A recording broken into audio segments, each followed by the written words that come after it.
Hello everyone, and welcome back to my channel for another little video. Today I'm just going to do another little shack tour. I've changed it around a little bit for the holidays, and just wanted to show what my shack looks like. Okay, here's the computer I just got done refurbishing. It's right there. The monitor, the speakers. I just redone this desk over Christmas holiday, and that there is a big telescope for my astronomy, my bowling plaques and all that stuff. And over here in the corner is my RSP-DX with my antenna leads going down, hooked in. So we'll start up here. Here is my SAT 800. I got this in the fall of 2003. I'm just not using it right now, so I've got the cover over it. Still works great, mint condition, inside and out, absolutely perfect condition. Looks like you just took it out of the box, out of the factory. This is a little frequency counter that lets me check the accuracy of my radios, my ICOM and all that. And back here I just got an extra little speaker, ICOM speaker, stuff like that. Here's a little cheap boombox. And got a memory card player in it. These are about 30 bucks. I've had it for 3-4 years now. Don't really use it anymore, but it's there in case I want it. The SL15R linear power supply, Astron. I know it says ICOM right there. It's just a little ICOM magnetic label that I had. I just stuck it on there because I kept falling on the floor and I had to pick it up, so I just stuck it on there. And my little Radio Shack 50 channel scanner. That's pretty old now. It's been around for a while. Don't have any batteries in it. I use it for when it's cold, or not cold, but when the weather's bad outside and I want to listen to the weather, maybe aircraft. This is one of my Ocean Digital internet radios that I don't really use anymore because I got a newer model. But it still works good.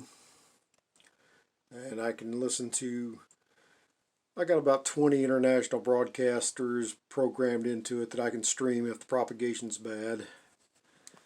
Little switch there. My autographed picture of the last Hubble mission astronauts. Just a little drawer with some accessories in it. This is my Grundig Yacht Boy 500. This was sent to me by some relatives of mine back in the 90s, before these were available in North America. I had one, and they sent it to me, and I've had it since the 90s. Still, like all my other stuff, basically. Mint condition, both in appearance and function. Here's a little Ocean Digital portable internet radio that I carry in other rooms to listen to if I want. And I just like Ocean Digital. They're a good radio. Here's my police scanner. It's a Unit Bearcat BC895XLT. Had this since the late 90s. Still works perfectly. And we've had a couple of departments go encrypted, but there's still a whole lot here. A lot of the counties, the fire, ambulances, aircraft, all that is still listenable. So I still get a lot of use out of the scanner. And there's a power supply. It's a QJE, but it's also marketed under other brands. Here's my DX390, if you saw my video on that. Here's a little external speaker going to my Drake R8. And more NASA stuff. And there's one back there. Got a lot of NASA stuff. And because I'm into astronomy too since I was a kid. This speaker goes to my scanner. Here's a little remote control box for my Drake R8 that allows me to use it with remote control. And there's the clock I use. It's atomic or radio controlled. Gets the signal from WWV-B. That's a little bitty portable pocket shortwave. Here's a PowerWorks SPS 30DM power supply. I use that to power some of my MFJ stuff. Here's the box I use on the rotator for my loop antenna. And here's the MFJ 1026 noise canceling signal enhancer. I was using this when that power line was bad for almost a year.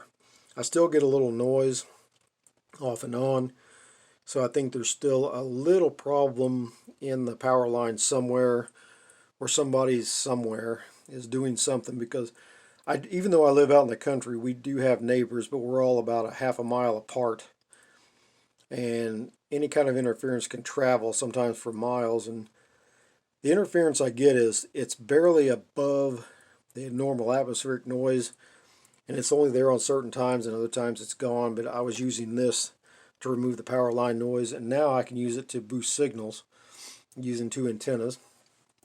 This is a little MFJ 956 tuner.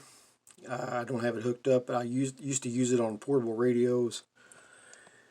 Here's the MFJ 616 speech intelligibility enhancer. Used that for a while. I don't have it hooked up right now. I'm wanting to get another DSP unit that has an equalizer and stuff built in, and if I do, this one won't be used anymore. Here's my CLR DSP clear speech box. A GPS disciplined oscillator. I use that when I'm checking the frequencies on my radios, and there of course is my call sign. And if we back up, a universal radio mug, and a mug with my call sign and my Drake R8 on it. Here's another MFJ clock I've had for years. It's a world time alarm. And if we back up, here's my ICOM 8600, and both those speakers, it's using both of those speakers.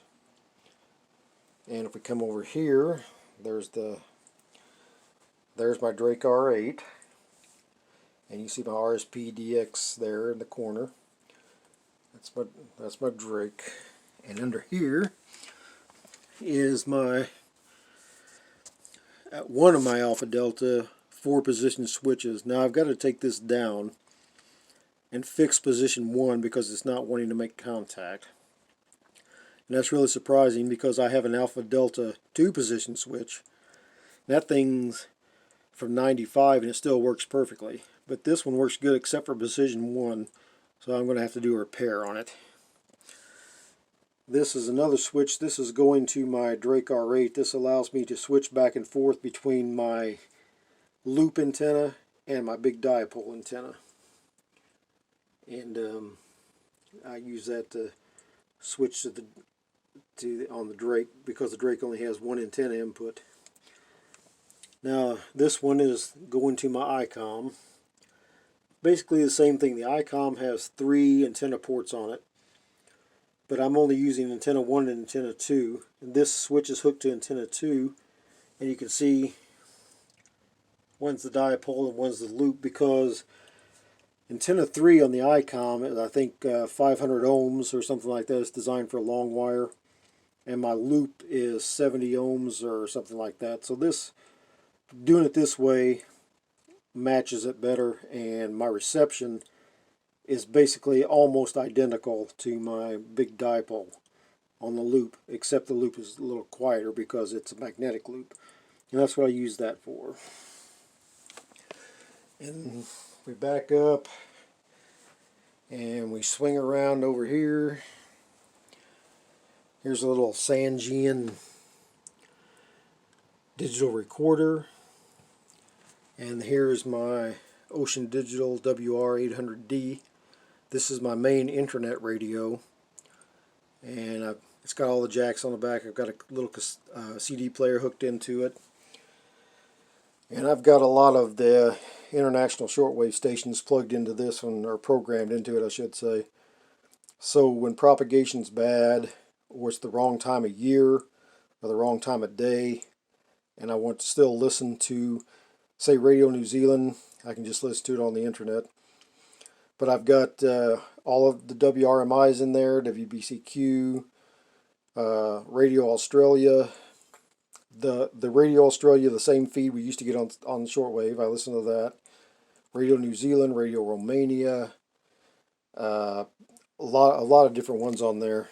And like I said, I listen to that when propagation is bad, or it's the wrong time of year. It still allows me to listen to the station. I like to listen to the stations on shortwave, but the object for me is to listen to the station. I want to listen to the programming, listen to the station. And if I can't receive it on my shortwave, then I'm going to listen to it on the internet radio. I know some people, internet radio and shortwave is like, oh my God, you turn to the dark side. Well, I don't care. The object for me is to listen to the station. And if I got to listen to it on internet radio, I'll listen to it that way. And in another world calendar, or not calendar, what am I thinking? Map. Distracted today. And over here's my rack stereo system from the 80s. Still great. And then back to my desk again with the computer. And this computer has been fully updated. It's got 24 gigs of RAM and a fast processor and good video card, solid state drives. It allows me to use SDR Uno and SDR console to the full 10 megahertz spectrum, and it doesn't even phase it. Plus everything just runs so much faster. It's almost made, using my RSPDX, it almost made it like a new radio again. But then there's the corner. And that's where I set some most every night. Not all the time. I do take some time off from the radios. I don't sit in front of my radios every single day. Depending on what's going on, sometimes life stuff happens. And sometimes I just want to take a mental break. I'll take a weekend, I don't even tune my radios or nothing. And I've been doing that since the 80s. It's just a normal thing you do with everything. You work a job, you go on vacation, you don't do your job while you're on vacation. Same way with the radios. I mean, I love shortwave radio listening. I love the computers and stuff like that, but sometimes I just get away from it for a while because you have to. And but everybody's different, and that's just me.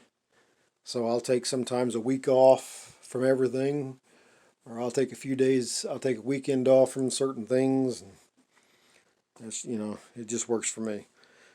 But anyway, that's my little shack as of January 2022. And so I want to thank everybody for stopping by and wasting a little time on these crazy videos I do. And hopefully it was a little entertaining, probably not, but it is what it is. So anyway, everyone take care, and I will see you on the next one.